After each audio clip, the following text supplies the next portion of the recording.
They tell me that I'm never gonna make it. They want me to do something that could make sense. They hate when I keep dreaming I'll be famous. Hai guys, assalamualaikum. Jadi kali ini kita OTW dari Gunung Kidul menuju arah Pacitan. Dan di sini aku mau ke salah satu wisata yang memang udah terkenal di sini ya, namanya adalah Setono Gentong. Lokasinya itu sekitaran 10 km dari kota Pacitan. Dan wisata ini udah mulai berkembang sejak tahun 2018.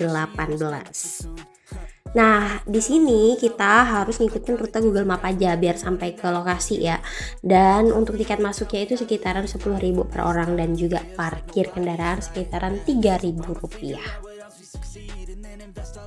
Di wisata Setono Gentong ini kita akan disuguhkan pemandangan laut dari Telengria, pantainya juga, dan juga kawasan kota Pacitan kelihatan dari sini. Dan di balik keindahan dan juga keramaian wisata ini ada sejarahnya juga. Daripada penasaran, yuk kita cari tahu sejarah apa di balik wisata Setono Gentong ini. Pada awalnya nama Setono Gentong ini adalah Astono Gentong. Astono yang berarti tangan dan gentong yang berarti tempat air dari gerabah. Saat ini namanya itu udah diganti menjadi Setono Gentong karena penjaga tempat tersebut bernama Setono yang dijaga adalah gentong. Dan nama Setono Gentong itu terdiri dari dua kata, yaitu Setono yang berarti gelar terendah dalam keraton, dan gentong itu adalah tempat air yang terbuat dari gerabah. Terdapat beberapa cerita mengenai sejarah dari tempat ini juga. Pertama itu mengenai kisah rombongan dari Kalingga Selatan yang sempat berlayar menuju pantai selatan dan singgah di wilayah Wangkergidul. Warga setempat meyakini bahwa Setono Gentong ini merupakan tempat sakral. Pada zaman dulu juga tempat ini pernah menjadi petilasan dari Syekh Subakir. Syekh Subakir itu dikenal sebagai seorang ulama besar yang berperan penting dalam agama Islam di Nusantara sebelum hadirnya Wali Songo. Dan warga setempat juga meyakini bahwa Syekh Subakir adalah yang mensyiarkan Islam pertama di Pulau Jawa. Dan Kabupaten Pacitan ini diyakini juga sebagai tonggak awal berdirinya Pulau Jawa. Nah, hal tersebut dibuktikan dengan peletakan paku bumi oleh para ulama kondang dari Kalingga Selatan yang dipimpin oleh Syekh Subakir di abad ke-18 yang tujuannya untuk menjaga keseimbangan alam di tanah Jawa. Dan tumbal yang ditanam di tempat tersebut berupa tulang tangan.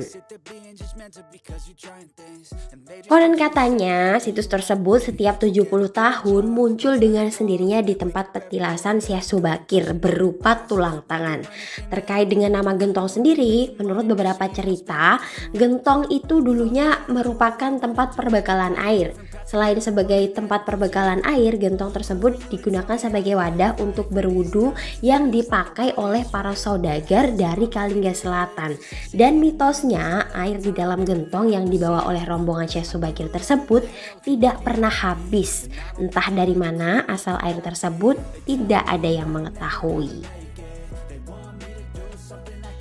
Dan selain dari cerita Syekh Subakir, awal mula adanya Setono Gentong ini berawal dari kisah Raja Brawijaya V.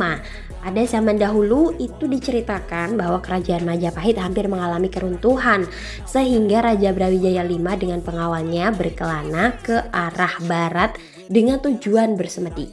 Pada akhirnya singgah dan berpikir bahwa Pacitan merupakan tempat yang layak untuk dihuni, namun dinilai mistis sehingga belum ada manusia yang dapat menghuninya.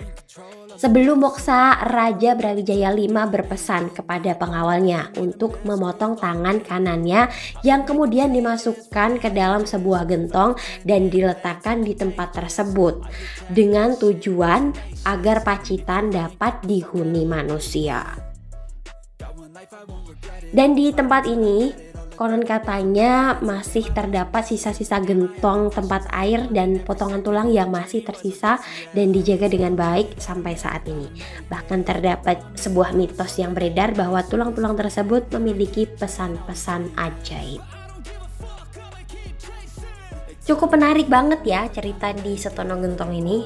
Dan salah satu bangunan yang menarik mataku adalah bangunan baru di kawasan Sutono Gentong ini di dekat tebing karang. Dan itu kayak sebuah bangunan penginapan yang memang kayak masih digembok gitu. Dan ini bangunannya bangunan baru. Kurang tahu informasinya ini disewakan atau tidak, tapi untuk kalian yang ingin tahu nanti bisa tanya-tanya ke penjaga loket yang ada di kawasan wisata ini. Dan fasilitas di sini juga udah lengkap loh, seperti toilet, musola, semuanya ada di sini.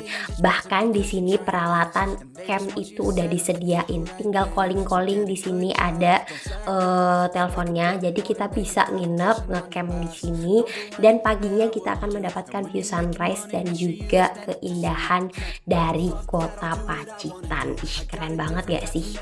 View laut, sunrise dan semuanya lengkap banget.